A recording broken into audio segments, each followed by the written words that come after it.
আল্লাহ তো সবকিছু নিয়তি লিখে রেখেছেন যে অমুক লোক ভালো হবে না খারাপ হবে, সে কাউকে খুন করবে কি করবে না, বা কাউকে ধর্ষণ করবে কিনা, অথবা চুরি করবে কিনা, অথবা ভালো কাজ করবে কিনা, সে বেহেশতে যাবে নাকি দোজখে, সবকিছু আগেই লেখা থাকলে আমরা কি করব?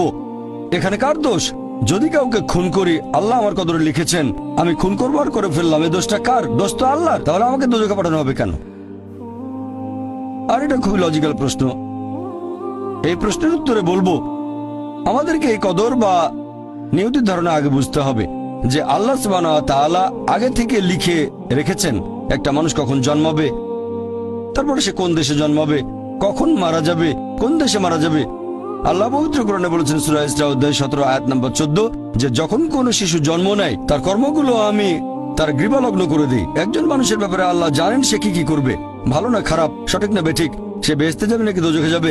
যে ধরেন একটা ক্লাসে একজন টিচার পড়াচ্ছেন 100 জন ছাত্রকে প্রায় 1 বছর ধরে, আর পরীক্ষা শুরুর আগে টিচার অনুমান করলেন যে এই ছাত্রটা এবারের পরীক্ষায় ফার্স্ট হবে, ফার্স্ট ক্লাস ফার্স্ট, এই ছাত্র পাবে সেকেন্ড ক্লাস, এই ছাত্র করবে ফেল।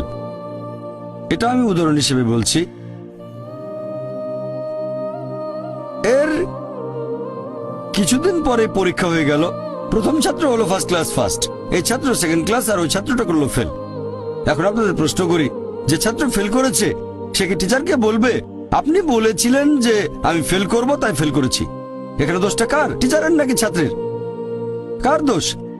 ছাত্রের। টিচার অনুমান করেছেন এই ছাত্রটা বাইরে ঘুরে বেড়ায়, ঠিক মতো ক্লাসে আসে না, সিনেমা দেখতে যায়, এজন্য সে ফেল করবে। ওই ছাত্র মোটামুটি মাঝারি, এই ছাত্র খুব মেধাবী, অনেক পরিশ্রম করে, তাই টিচার পরীক্ষা শুরু হওয়ার আগে অনুমান করেছেন এই ছাত্র হবে ফার্স্ট ক্লাস ফার্স্ট, এই ছাত্র সেকেন্ড ক্লাস, ওই ছাত্র ফেল। তারপর আসলে ওই ছেলে ফার্স্ট ক্লাস ফার্স্ট, এই ছেলে সেকেন্ড ক্লাস, আর ওই ছাত্র ফেল। টিচার অনুমান করেছেন, তার মানে এই না যে দোষটা টিচারেরই হবে। টিচার সবাইকে পড়িয়েছেন সঠিকভাবে, সমানভাবে। একইভাবে আল্লাহ সুবহানাহু ওয়া তাআলার আছে ইলমে গায়েব, তিনি ভবিষ্যৎ সম্পর্কে জানেন। কিছু জিনিস ঠিক করা আছে যে এই লোকটা জন্মাবে অমুক দেশে, জন্মাবে অমুক দিনে, আর সে মারা যাবে অমুক দেশে অমুক তারিখে, ইত্যাদি ইত্যাদি। তার পরিবেশ ধনী হবে নাকি গরিব হবে, তবে পছন্দটা এখানে আপনার। যেমন ধরেন 12 স্ট্যান্ডার্ড পাস করার পরে অপশন আপনার হয়তো ইঞ্জিনিয়ার হবেন, অথবা ডাক্তার হবেন, বা একজন আইনজীবী। এখানে পছন্দ আপনার, ঠিক করলেন আপনি হবেন ইঞ্জিনিয়ার। এখন আল্লাহ এটা আগে থেকেই জানেন যে 12 স্ট্যান্ডার্ড পাস করার পরে আপনি ইঞ্জিনিয়ার হওয়ার চেষ্টা করবেন, তাই আল্লাহ আগে লিখে রেখেছেন। ব্যাপারটা এমন না যে আল্লাহ লিখে রেখেছেন বলে আপনি বেছে নিচ্ছেন। যেহেতু আপনি এটাই বেছে নেবেন, তাই আল্লাহ আগে লিখে রেখেছেন। এখানে পছন্দ আপনার, তবে আল্লাহ আপনার পছন্দ জানেন। যেমন ধরেন একটা রাস্তার মোড়ে আসলেন, সামনে 5টা রাস্তা, রোড নাম্বার 1, 2, 3, 4, 5। এখানে পছন্দ আপনার, বেছে নিতে পারেন রোড নাম্বার 1, 2, 3, 4, 5। আপনি গেলেন রোড 2-এ, এটা আগে থেকেই লেখা আছে আপনার নিয়তিতে যে আপনি যাবেন 2 নম্বর রোডে। ব্যাপারটা এমন না যে আল্লাহ লিখেছেন বলে আপনি করছেন, যেহেতু আপনি এটাই বেছে নেবেন তাই আল্লাহ আগে লিখে রেখেছেন। তাহলে পছন্দ আপনার।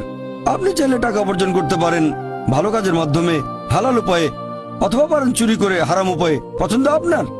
ধরেন চুরি করলেন, এটা আপনার সিদ্ধান্ত, তবে আল্লাহ আগে থেকে জানেন যে এই লোকটা সহজে টাকা পেতে চায় তাই চুরি করবে, তাই আল্লাহ আগে লিখে রেখেছেন যে এই লোকটা 25 বছর বয়সে চুরি করবে।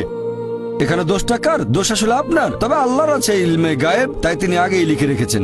সিদ্ধান্তটা আপনার। আল্লাহ তাআলা মানুষদের দিয়েছেন স্বাধীন ইচ্ছা, আপনি আল্লাহ তাআলাকে দোষ দিতে পারবেন না আপনার পাপের জন্য।